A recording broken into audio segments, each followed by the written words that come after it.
Good morning, folks. You're here in the right place today for our workshop, which Adam brought forward as an enjoyable title, Not Another Message in a Bottle, subtitled, An S.O.S. to Find the Ideal Discussion. This is related to a project that Adam and I have been exploring for the past few months. We're continuing to explore, and we're doing a reverse panel with you today. Adam, do you want to say a few more words about our approach today? Yeah, so the approach we're taking comes from a PD course that Reed and I did recently on human-centered design that's done through IDEO and Acumen, where we went through the process of trying to ideate and prototype and do some research and do interviews to understand what is the ideal discussion. If we were going to design the perfect online discussion, what would it look like? And so we want to hear from you. That's what this is going to be today, learning about what is discussion, what is it, and how do we make it meaningful? And so we'll dive into some more of those things as we roll forward. So to make sure that we can carry this forward as we're beyond just this short hour that we have together, we wanted to have a platform. So we have in the chat, we're dropping in here a link to what is called Figma. So we have Figma that we just dropped in there. And if I'll go ahead and share my screen and walk you through kind of expectations, how we can be participating together and documenting what we're learning from each other today through Figma. And I should make a note at the outset that we're using Figma as a virtual whiteboard after inspiration from Nikki Kuhn from Panorama Education, who did a fabulous workshop last week. And so we're trying a similar format. We hope that it's going to work. We always like to play with the possible. And in this workshop, we're going to be, again, trying to lean on you for thinking beyond what we know towards the ideal discussion. As the keynote, or excuse me, the morning show presenter noted this morning, discussions are often fraught in the online environment. Sometimes discussion tools are misused or used in creative ways that actually are serving other purposes. We want to pull back to the core thinking of what's the purpose of discussion? What is the ideal discussion? Adam right now is sharing his screen, I believe, of the Figma. I can see people moving around in the space. He's zooming in on a couple of introductions. We'd like you to all begin by going ahead and trying to, if you can figure it out. Again, this is play-based, so if you make a mistake, no worries. You can't break anything. But we'd like you to go ahead and try to create a little introductory post-it note for yourself with or without a picture. If you want to connect with people, you can share your LinkedIn contact info as well. You can reverse pinch or pinch to zoom in, or press Command and plus or Control and plus to zoom in on this. And Adam, if you could put a new link into the chat feed as well for folks that have just joined who won't see the link. This is, again, a link to our interactive whiteboard for today's workshop, which is just slides. And we're going to use this as a tool to get information from you as we pose challenging questions that we hope you'll all participate with. So here Adam, do you have anything else to say about this Figma? Yeah, so just come in here. It's pretty simple. Click, drag, drop a post-it note in here, type in your name, information, anything you want to share. You can just click delete if it's something you don't want to keep. I encourage you to come down, and there's some instructions here on, hey, how to use the stickies really easily. There's also a great feature called stamps. We have this question, how would you rate the effectiveness of your online discussions? It looks like you're going to grab them, but it's actually down here on your little interaction activities bar. If you click the stamp, you can select an icon. And so maybe like, hey, I'm probably more somewhere, like I've got some highly engaged ones. There might be a few that get in there. I think I'm kind of probably right there along that. And use any one of these icons that you feel is appropriate, that expresses your ideas. Feel free as well. We're going to be going through the slide deck using Google Slides, but we have all of the slides here. And if you have ideas around what we have shared in our slides, please feel free to just grab a sticky note, drop it in here, like put your thoughts, right? You can zoom in here, put your thoughts down on paper here for us, answer any of these questions along the way. We're going to be having you have opportunities to open up your mic and share your thoughts as well. But we wanted to have everybody, as we're going through, to just be able to scan through and participate and document their thoughts, because everybody here has valuable experience that we can learn from when it comes to discussion. Are there any questions about how to go about using this platform before we continue? I just don't want to make sure we're not leaving anybody too in the dark here. Adam, I have one thought, which is you might, just as we see new people being admitted into the room, just keep sharing the link to this because they won't see it in Zoom if they're late joins. And I think we should go ahead and dive in. If you feel more comfortable using Zoom and the chat feed for everything we're doing, then just use what you know. But this is a fun place to play with. And again, for those of you just joining, we are doing our presentation called Not Another Message in a Bottle, an SOS to find the SOS, to find the ideal discussion. And this is a reverse panel. So we're going to be engaging you with some questions. We're going to be sharing through a variety of tools. And again, this approach is echoing a UX of EdTech talk that happened just this past week with Nikki Kuhn, who's a senior product designer for Panorama Education.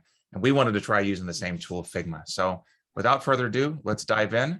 And Adam, if it's okay with you, I'm going to take over the screen share and share on my side. Okie dokie. So at this point, before we go further, you should see a slide that says Not Another Message in a Bottle, an SOS. Thumbs up that we see it. Beautiful. So I'm Reed Dickson, and we're here with Adam Baldry. We both work at Pima Community College doing roles relating to instructional design, educational technology, and faculty development. And we're a team.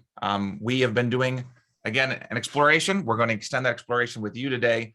We've spoken with a broad range of folks, including students, faculty, help desk people, administrators, people who are experts in quality, as well as vendors, a number of different ed tech vendors that we've spoken with on the same types of questions we're asking you today. Our abstract asks this question: do your students ever report that posting into an online discussion is like setting a message in a bottle into a vast sea without much hope of making a connection? Our SOS to you, we need your help with reimagining the online asynchronous discussion. So we're doing this reverse panel as we share experiences and aspirations about the ideal discussion using an adapted version of IDEO's human-centered design. So diving in, we want to start off with verbal confirmation for the room. I know that your Zoom already does this when you come in, but we just want to make sure that you know that this is being recorded. And if you don't want your information to be shared as part of the process, you don't have to participate. You can just watch. But please keep in mind that we're trying to gather ideas. So that's part of the process that we're doing here. So anything else you want to add to that slide, Adam, before we go to the next? Nope, I think you covered it. Thanks, Reed. Wonderful. Okay, so broad question, and we want to know either in the chat feed or within the Figma, what is bringing you joy? It may seem like it has nothing to do with discussions, but we are trying to follow IDEO's model and really pull away from the online environment as we begin and ask a pretty broad question and then bring it towards where we're at. So Adam, are you taking a look at the Figma right now to see what's coming through? I'll be looking at the chat feed as well within the Zoom. And you can use any platform or any tool you'd like to use. Yeah, I'm taking a look at it. It looks like there's a few people hopping over now to share their ideas. But yeah, is there anybody who wants to just maybe come on mic and share? If you could raise your hand, we'd like to have you come chat while some folks are putting their ideas in the Figma and we're maybe in the chat. And I'll share just in terms of the chat feed. Vicky says sunshine. Sarah says dogs and nature. Ashley says my new nephew. That's from the Zoom feed. If you're using the Figma and playing with that, great, but you don't have to. Adam, what's bringing you joy this morning in your conference room at the hotel? I'm here in Dallas, actually. I'm based out of Tucson. Both Reed and I are at Pima Community College. But yeah, I'm at the Online Learning Consortium conference, which is just wrapping up. So presenting from there. But I had this great experience yesterday. I'm a PhD student in higher education. I'm interested in international education. And I learned about a really positive model that the Online Learning Consortium has, where they're going in to work with ministries of education in Ghana and in the Philippines and meeting them where they are and saying, hey, we are dealing with the same things, lack of internet, lack of connectivity, and all these really crucial things that they feel are holding them back, and realizing like, okay, the people in the States are dealing with this too, like we can do this. And then going in and saying, here's some scorecards and some models that you can use. Let's figure out how we can adapt them to you. And I thought that was a really great thing. It's not something that you see often with the global north going to the global south. So I'm kind of beaming with joy that there's such a positive interaction that is increasing online learning in areas where it has been a little bit more difficult. As a quick model, something that's bringing me joy is I'm seeing people in the room actually using our slide, Figma. So if you're not using it, you want to give it a try as we go, please do. The benefit of any kind of tool like this is it allows everybody in the room to have a voice. And, you know, any kind of Zoom, unfortunately, reinforces a lecture-driven sage on the stage model. We don't want that. This is a flipped panel. You're the experts, and we're interviewing you. So you'll notice here that on this page, we see folks talking about caffeine, horses and donkeys eating outside my window. That sounds fantastic. Love it. Bursts of sunshine, global networks in higher ed, that's Adam.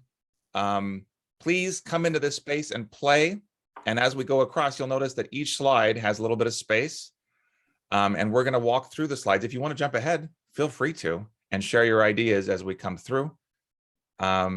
Let's go ahead and go to the next section, if that's okay with you, Adam. Sounds great. So this is our S.O.S, again, trying to visualize what is the best discussion we've had lately or not. And for this piece, please come into this slide and either post a little post-it note into item number 3 or put it into the chat feed. We asked this question to, again, vendors and ed tech designers, and they come up with all kinds of interesting responses about the best chat you've had in the last 6 months. So I want you to really pause for a moment and think, okay, well, when does discussion matter? Who have I had a really good talk with, and what did it consist of? What did we actually talk about? And what were the circumstances that led to that good talk? And this doesn't need to be online at all. This can just be over the phone. You'll notice that we have other questions about what does it look like, but let's focus first on what was a really good discussion. If anybody wants to share, please let me know. I'll model this, for example. I really enjoyed conversations with my daughter as we're driving to school in the morning, because I don't know, she seems to open up and talk about things in ways that she wouldn't unless we were going on a, you know, when we're in the car, we talk. It just is conducive to conversation for some reason. I'm wondering about you, and in terms of our conversations, we talk about all kinds of things, including her friend who is has red green color blindness, and she was taking the Arizona Merit standardized test, and she got an answer wrong because the test wasn't designed for colorblind students. And I was like, wow. And I don't think I would have learned that if we weren't driving in the car on the way to school. I'd love to hear what anybody else says about an interesting discussion you've had, or a really good discussion. Please feel free to unmute yourself or raise your hand if you want to share verbally or in the actual slide.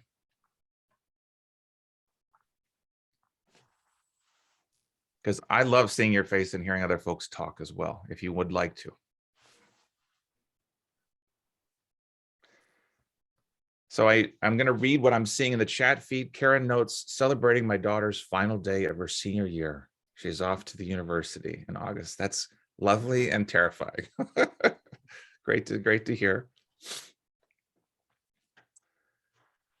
My daughter's in eighth grade going into 9th grade next year, so that's still a ways away from me.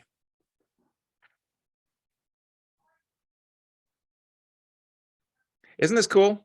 I love Figma. I love seeing things move around. I've done this with Google Drawings. I've done it with Google Slides, but Figma is somewhat new to a lot of folks, and it's generally used for design, but it can actually be used for any kind of live workshop like what we're doing right now. Adam, do you want to read some of what you're seeing inside the Figma at this point? Yeah, we have some great stuff going on here. So from D, we have that there was a discussion about a case study in business law. There was a couple buying a used car and then having issues and warranties, and then seeing the students trying to resolve it. D, can we invite you maybe to speak a little bit more about why that was like the best discussion you've had lately? What about that discussion made it stand out in your mind?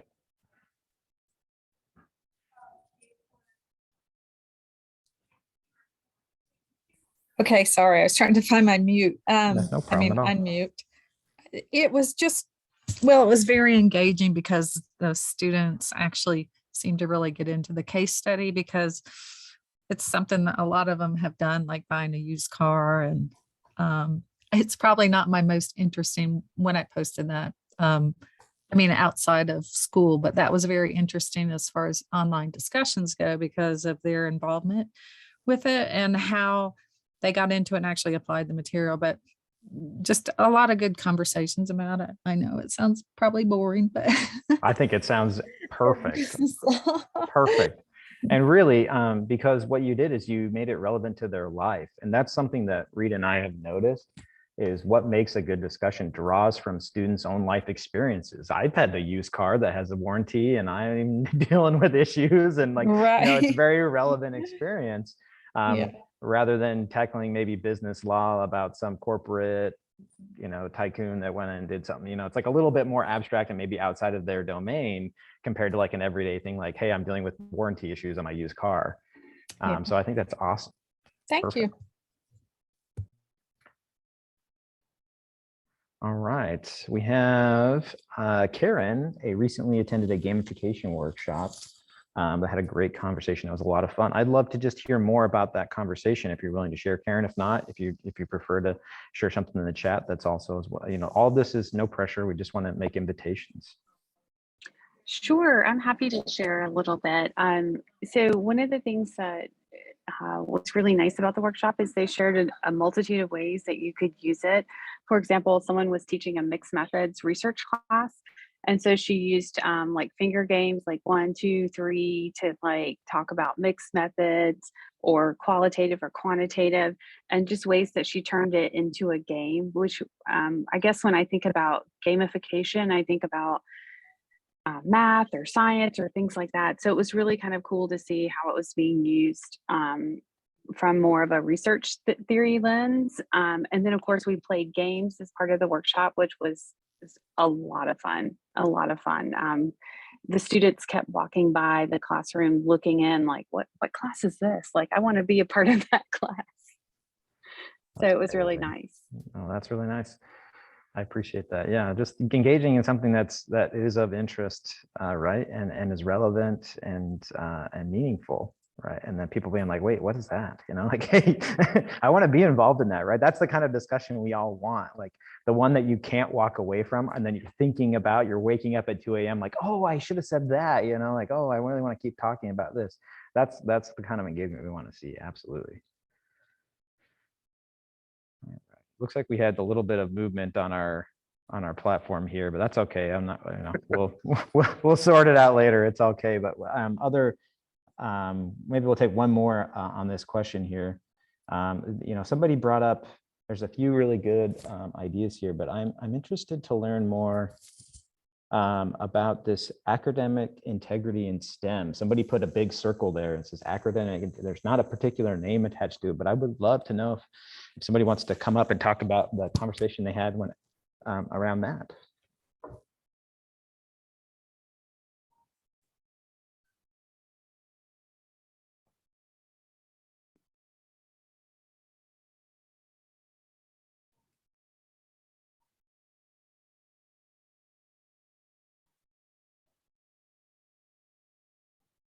So Adam, the person that we're speaking with doesn't have a mic today. One of the things we're doing right now is trying to as well model our process for you all in cases of interest to you. I think we should go ahead and dig deep into the next question, if that's okay with you, Adam. Let's do it. We had some movement inside the Figma as slides seem to have moved a little bit to the left, so bear with us. But for the next item, which is question number 4, you can either put into the chat feed or into the Figma. What is your ideal online discussion? What does it look like? And this can be for students or for teachers. What comes to mind? And if you want to think about a metaphor, you could think about where do these discussions happen? Adam and I, as part of our work with IDEO, went to a coffee shop and we had a great discussion, actually at a diner. And it was really conducive. And then we analyzed, well, why was this discussion more conducive here than it might be over Zoom? We'd love to know again from you in the chat feed, when you have an ideal discussion, what does it feel like?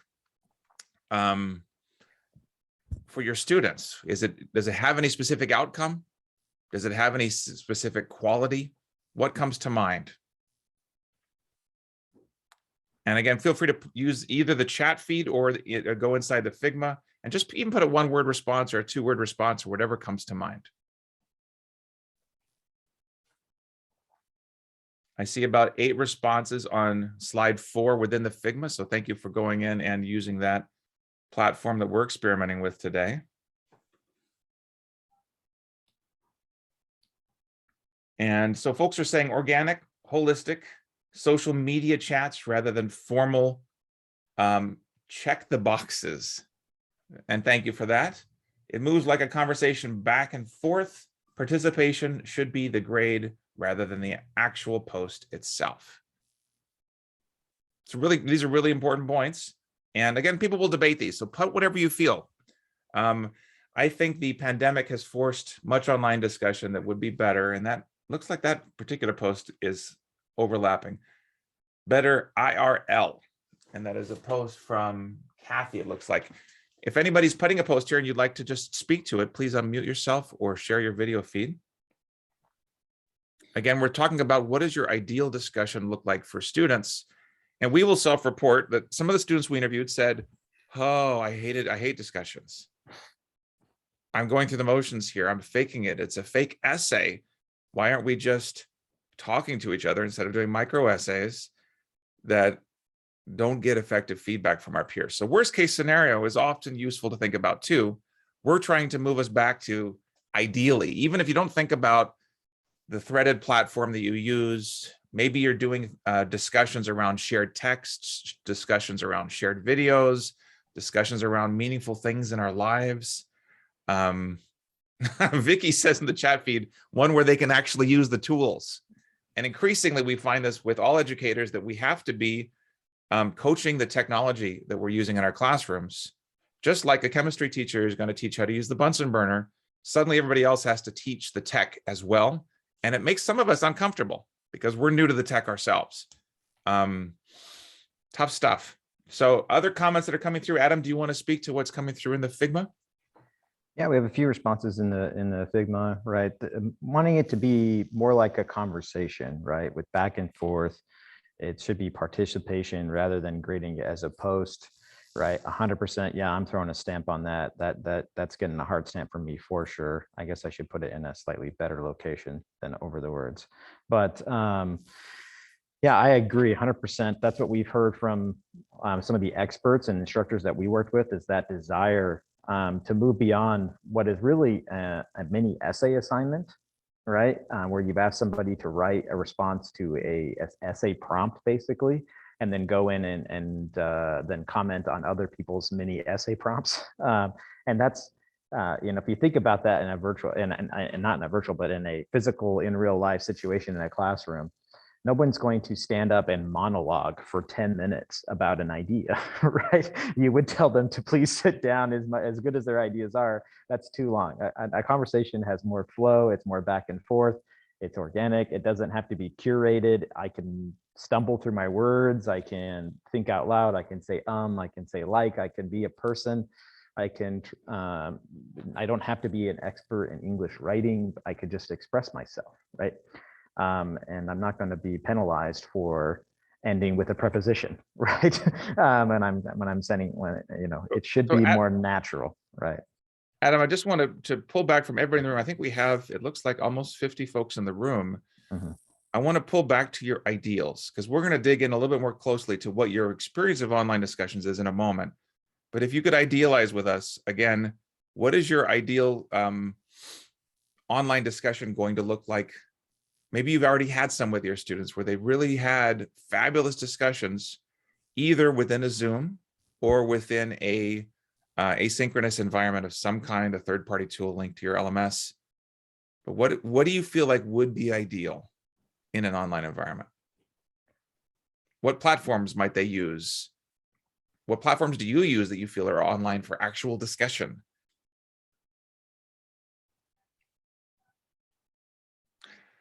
And this might also pull back to your ideal discussion that we spoke about previously. What kind of interactions would allow them to be your ideal discussion? So somebody notes here, Randall Fujimoto notes evidence of aha learning moments from one or more students. That's the goal. I teach poetry, I teach literature, I teach comp. I love those aha moments. And how do we create those in an asynchronous environment? Using discussion. Ryan notes using a plotting tool called Mentio. Thank you for that. I think a lot of folks have been playing with that. Dr. Let's see here. I can't read my font is too small. We have a number of posts that I think I would like to hear from you in particular. Somebody notes Yellow Dig, somebody notes Twitter. Do either one of you want to speak to that who posted into the Zoom chat feed verbally or with your audio shared? Sure. I used Yellow Jig in one course and my students really liked it. They definitely felt like it was a much more like relaxed space. So they felt more inclined to participate and engage. But the one thing that I didn't like was the point system and you couldn't turn it off. And so that caused a little bit of anxiety with some of my students if they didn't think they were reaching their points, even though I didn't use that point system, it was still present and it caused a little bit of anxiety. This semester I'm using MS Teams, which my students really love, but it doesn't integrate with the LMS that that university has. So they don't like leaving the LMS to have to go to Teams to do the discussion. So I'm kind of just trying to figure out like a good in between somewhere. 100%. Karen, can we just focus on the ideals for both of those tools? If the point system wasn't an issue with Yellow Dig, or if there was integration with Teams, to you, what are ideal about those tools for your students? What do they help them do that they couldn't do in a threaded discussion? I think just in general, it gives a presence of not being formal, and you have to post once and respond to 2 people by Wednesday 6. Even if you tell them that's not how you do discussions, because it's in that formal thread, I think they feel like they have to do it that way.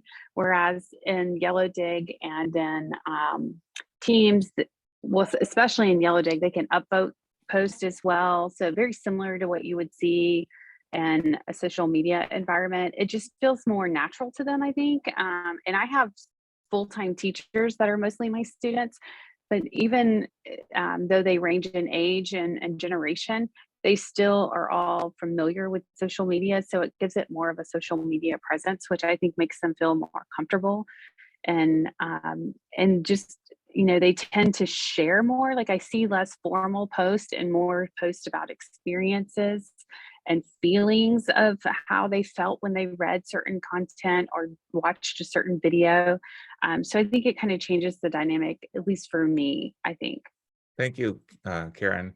And Dr. Abby Nguako, I want to return to your point about Twitter and grading things that look like Twitter.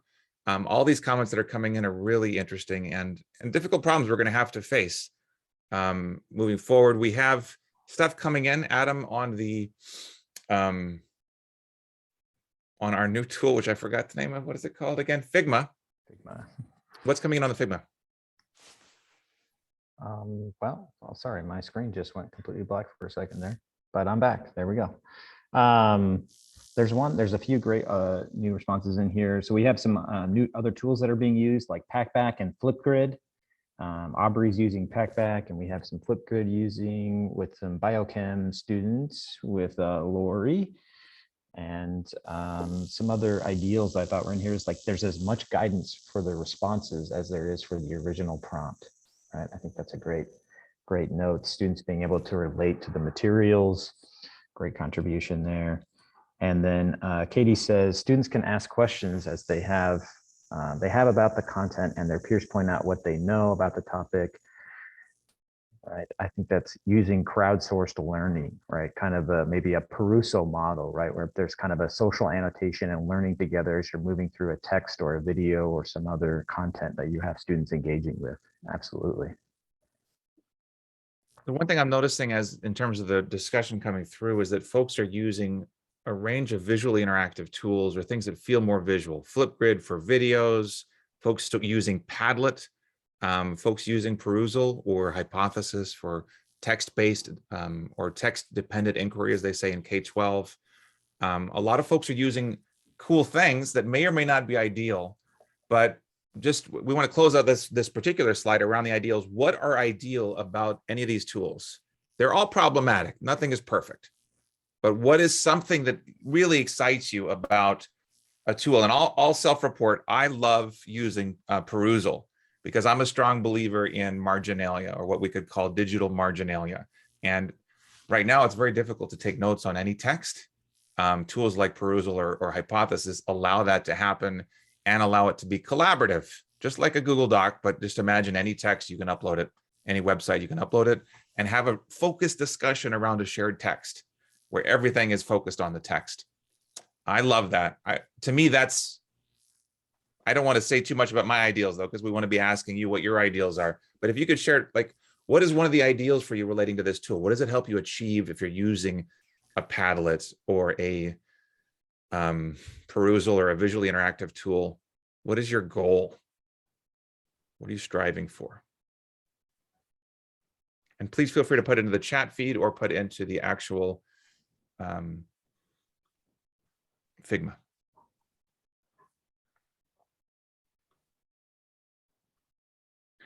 So Lori notes, loving to use Perusal in biochem to discuss cutting edge science papers. So again, taking a teaching and learning artifact, putting it in there. I do that. I teach a class at Pima Community College called Rethinking Rubrics, where we analyze 10 different rubrics to say, what are the strengths and shortcomings? And we look at other teachers' documents. We look at sample checklists, other assessment tools, and we think, would we use the same tool ourselves? So it's a fabulous tool for looking at anything, but it is teacher moderated. It's not currently, students can't post up stuff as easily to share. So thank you for that point again from Lori. Reed, we've got a nice contribution here from Aubrey. Aubrey has a post in here about Packback, saying that students ask a question. Aubrey, would you mind speaking a little bit more? We use Packback at Pima Community College as well, but I'd love to hear about your experience and why it's for you is one of your ideals.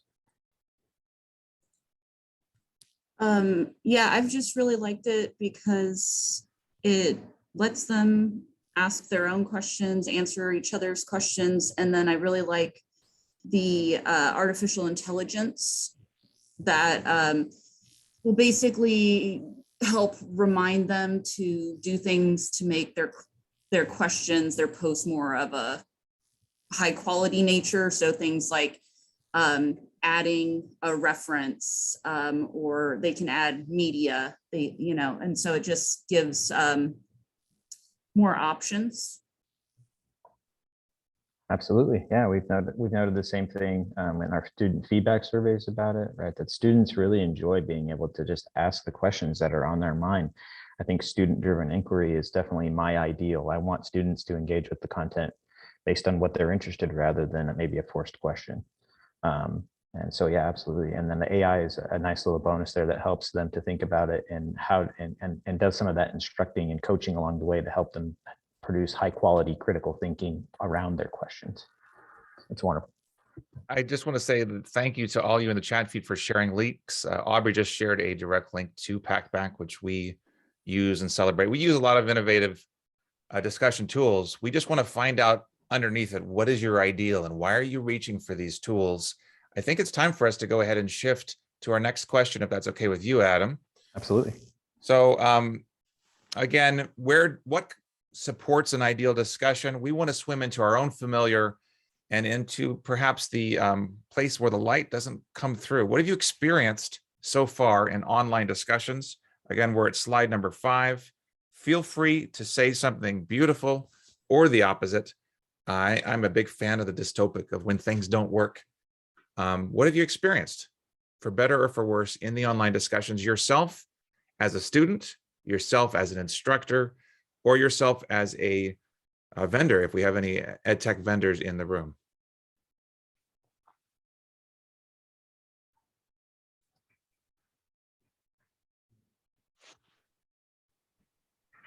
And again, feel free to either use the Figma for the visual interaction, or just use the chat feed or unmute yourself. And again, think about online discussions broadly.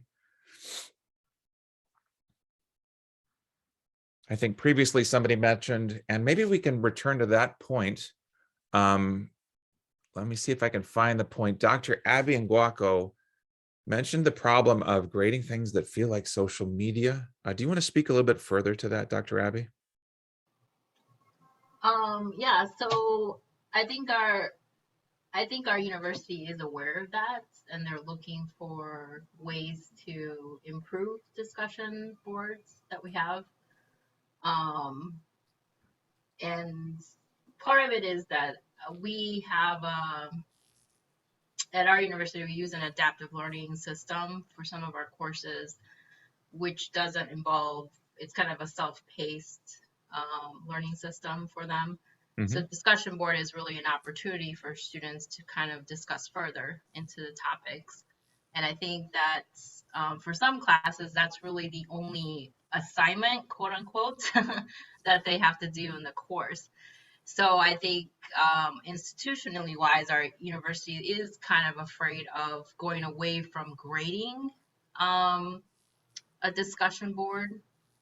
And if we were to change our format to look more like a social media feed, you know, how would that really be quantified? How would it be graded at the, you know, at the college level? So I think that's the concern. But I think ideally they would want it to be more of a back and forth type of discussion, which really we can't do in our format right now, because it is a very much structured, graded assignment that students have to do. Great, that's a really important point. Thank you for digging into it a little more deeply. We see some other points coming through. Adam, do you want to speak to anything within the Figma? Yeah, absolutely. So we have in here, we have a comment from Topher. It's really tough to get things to feel natural.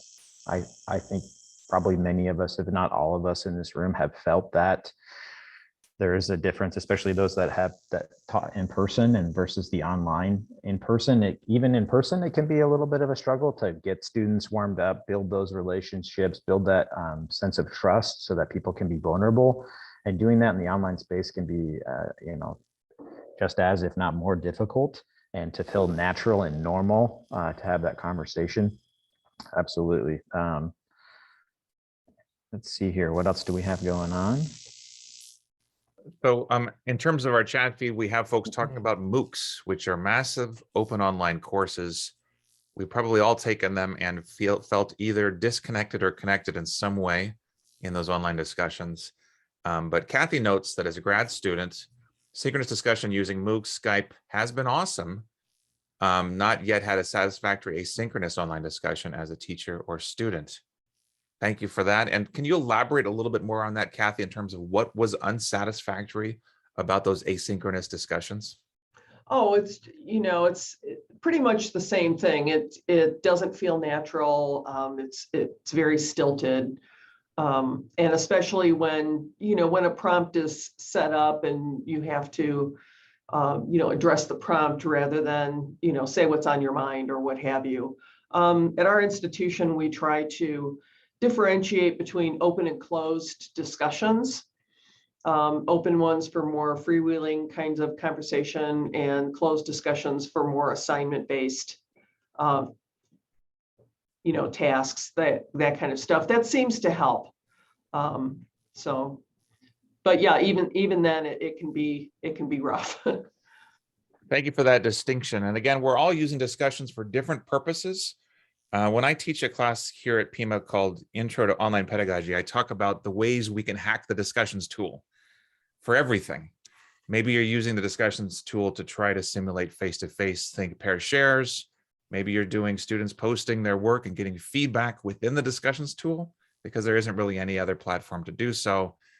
You might be using it in ways that are long form or micro, open or closed, as Kathy just noted. We would like to know about these online discussions. Where are you physically? If everyone could please respond, this time just using the Zoom chat feed. Where are you physically when you're online? And please just use Zoom to do the response here. When you're online, Are you, like, for example, I had a student who was, I teach a poetry writing class, and they were sitting in their car on their phone right before work, sitting in the parking lot, trying to catch the virtual open office hour. Where are you when you're online? Are you, we've got a lot of folks that say home or office. 5 people so far in the chat feed. One person says her kitchen. In my yoga room. Fantastic. We all need one of those. Home office, work desk. How does this compare to your students? Where do you think your students are when they're online right now? Maybe you could respond to that question as well, physically. So Katie says phone. In bed. I don't want to know, Lori. In their car, Dr. Abby notes. This is a big issue that our in their faculty just car, raised because we're looking at policies for whether or not, I mean, how to approach safety when students are likely to be using Zoom while driving here and there. Had students signed in from their laundry room because it was the only space in their house where they could have privacy, because they have shared rooms with their roommates and have no other space where they can have quiet and alone. We also have students that are not on their own devices, students borrowing devices, students on work devices, students at work, as Melissa notes. Thank you, Melissa. So there's a range of spaces in which we're all engaging in online discussions.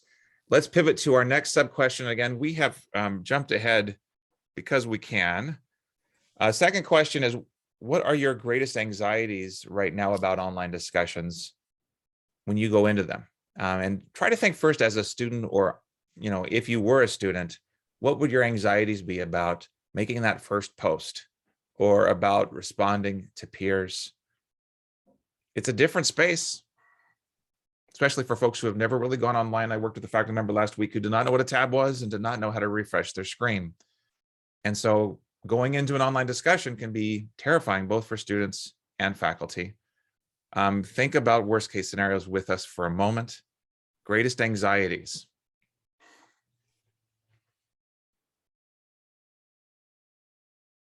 And we'll just pause for a moment and let you put some thoughts into the Figma. As a side note, while you're thinking, if this subject is of interest to you, our culminating research will be presented at D2L in Boston. And we're going to continue to present on this, on what everyone has been saying about the idealized discussion. And it's a broad group, and we'll include the feedback we're getting from this reverse panel today. And if you'd like us to share it with you as well, please connect with us through the Figma. We both include our LinkedIn and our emails in that. So some stuff's coming through in the chat, and there's also stuff coming through in the Figma. Adam, where do you want to begin? Let's start in the chat while we give people a little bit more time to flesh out their thoughts in the Figma. Okay, great. So stuff that's coming in first, we have first the fear of not getting it right, feeling stupid, or if really making an effort that you might feel vulnerable. And if there's nobody to model that practice, even in a face-to-face classroom, it can be terrifying. John says, survey results of the current class, 84% of students connect with their course at their homes. Thank you, John, for that side note. Tammy notes the concern about how others perceive them. Vicky says the concern about putting our foot in our mouth. Again, we're on stage. Life is suddenly a stage, and we're visible. I will say this much. I had a surprise. I teach poetry writing where they write gut-wrenching and beautiful things about their lives, in which one of my students said that they wrote stuff in an online asynchronous discussion that they would never write in a face-to-face class. They wouldn't share it. They felt safer in an online environment, which was so weird, because usually when I do face-to-face workshops, they're more likely to share stuff of the heart. But she said it was quite the opposite. I didn't know that until I got that feedback from her. So lots of stuff is coming in the Figma and also in the Zoom feed. Folks are preferring online discussion to face-to-face. And John, can you elaborate on that? What do you mean by that? Why do they prefer it? Well, number of reasons. One, you have the ones that are the backbenchers in a typical classroom that don't say anything at all because they're drowned out by everybody that sits in the front row. So with online discussions, you even that out. There is no front row, there is no back row. So that their anxieties about keeping up with the front row are ameliorated, and everybody is an equal. Thank you, John. There's so many issues about how these discussions are working, and I'm focusing here on the anxieties. I'm going to pose another post question, but Adam, if you want to go ahead and share what's happening in the Figma relating to the anxieties question, that would be great. And we're pivoting now to what do you actually enjoy about peer discussions when you see folks having discussions with each other. We want to look both at the joy and the anxiety, the best case and the worst case. So Adam, anxieties.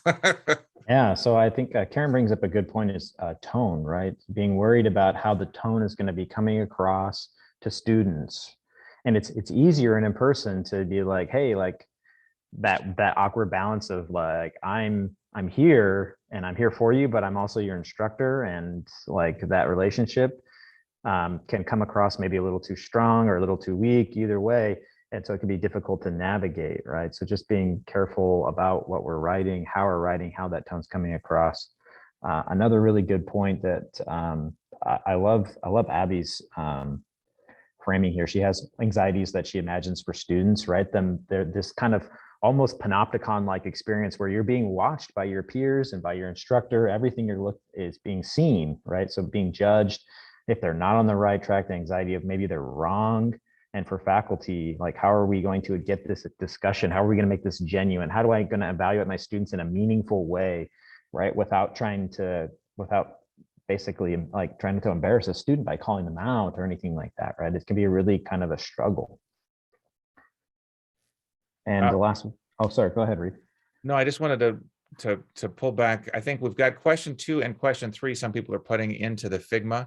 So if you're responding to the third question about, what do you enjoy? Feel free to add a Q3 next to your post, but keep going, Adam.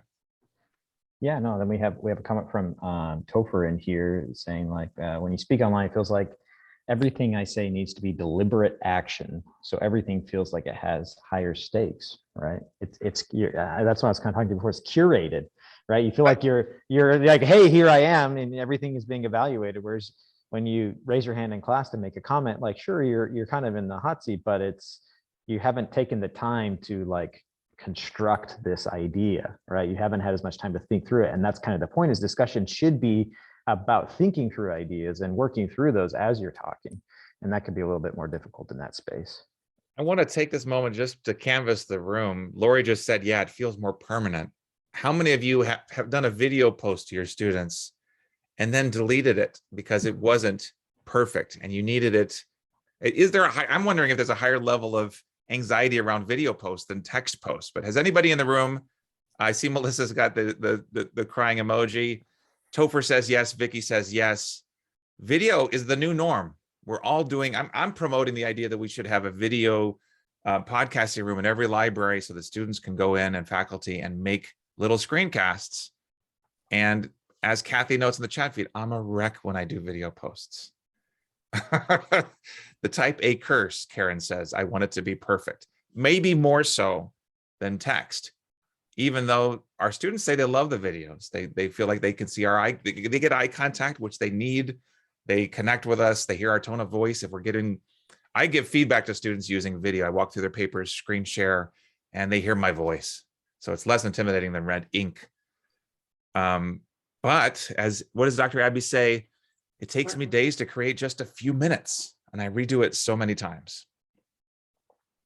Sorry, I just had to dig deeper into that a little bit, Adam. Yeah. Of course. Thank you, gentlemen, we're at our time. Okay, lovely. So as we close up, you'll notice here, if you want to continue discussion with us around this topic, please reach out to us. Our information is inside the Figma. Adam, any closing thoughts as we finish? Thank you all so much. It's been a true joy to just work and listen to you about your experiences, and we'd love to continue the chat, so please reach out. Please connect with us and connect with each other, and we look forward to seeing you at the rest of the conference. Take care.